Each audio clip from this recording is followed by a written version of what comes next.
This is R A Manard, Mitrava for Monks of the Way. This talk is about the precept, specifically the first one. I'm sure people think they know it pretty good, but let's see if they do. Let's have a listen, huh? The precept says to refrain from killing and from causing others to do it. So, does that mean that you can't ever kill anything or you've broken the precept? No. First of all, it's about intention. It's not about necessarily results. Why you do things is actually more important than the things you do because it sticks with you. You do a thing, it's done. You can't undo it. But is it going to happen again for sure? Well, why you do it is how you would answer that question. Or even, even debate the topic. Otherwise, what would you use? So, it's important to note that the middle way is part of the way. So, that goes along with not necessarily making sure that you don't kill anything ever, but having, some sense of reason about it. Some realistic expectations, some realistic path. So you have to note that Buddha was not a vegetarian, and he didn't have monks that were vegetarians. Early in Buddhism, vegetarian was not a required thing at all. And was it suggested in early Buddhism? Sure. But, at the time, life was very hard. Death from disease and murder and all kinds of things was very common. Life was hard. Things were rough. And getting people to stop killing humans was certainly a valid goal at that point. Getting them to stop killing the higher life forms, the things that breathe. Definitely a worthy goal at the time, but not something that would exclude you from being a monk eating meat. It's true that they didn't eat things like cows or pigs, goats, that they ate things instead like chicken, fish, stuff like that. Unless, of course, those things were donated on the, on the agreement that they had to donate them or they would go bad. People had extra stuff, they donated it.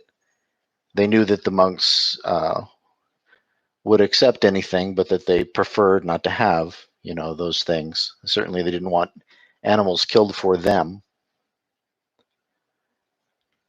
And people will make that argument. They're like, well, I didn't kill it. But if you keep eating it, people are going to keep producing it so that you can eat it. So you're still part of the chain. You're still causing the murder. And I suggest vegetarianism.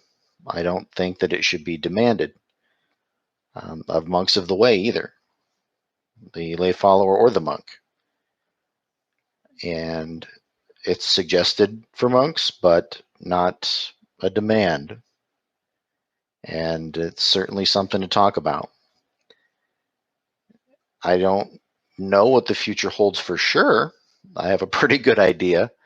But at the present time, right now, animal agriculture in the world is the thing that pollutes the earth and the ocean the most, more than anything else. It's taking up so much land and it's producing so much pollution that it's not sustainable, and it's already the cause of a lot of suffering for those animals, and cause of a lot of suffering for a lot of humans. It's already killing people. I don't think anybody could reliably argue at all that it's not killing people already. And it's certainly just going to get worse and worse. So for more than one reason, I would suggest, vegetarianism. Um,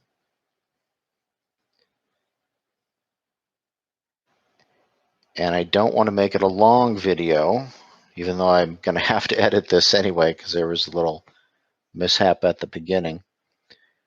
But I wanted to enforce that the middle way is important. So we're not talking about, keeping your head down to watch when you walk to make sure you don't step on an ant. It's being fully aware as you walk, and if you notice on your way the insect, you don't step on it. So you're making that effort. It's your intention not to kill. You make the effort and it's reasonable to you and it's middle way, it's not extreme, then you're trying to go the right direction. So we don't need to have arguments about, well, what about plants? Well, plant agriculture is not killing the world and killing people right now. Animal agriculture is. These plants don't have a nervous system. They can't feel pain. People will try to argue about that, but there are actually no facts that would lead a person to believe such a thing. And then they move to the argument of, well, then you're at least killing bacteria if you even snap your fingers. Once again, it's intention, and we're talking about things that breathe primarily here.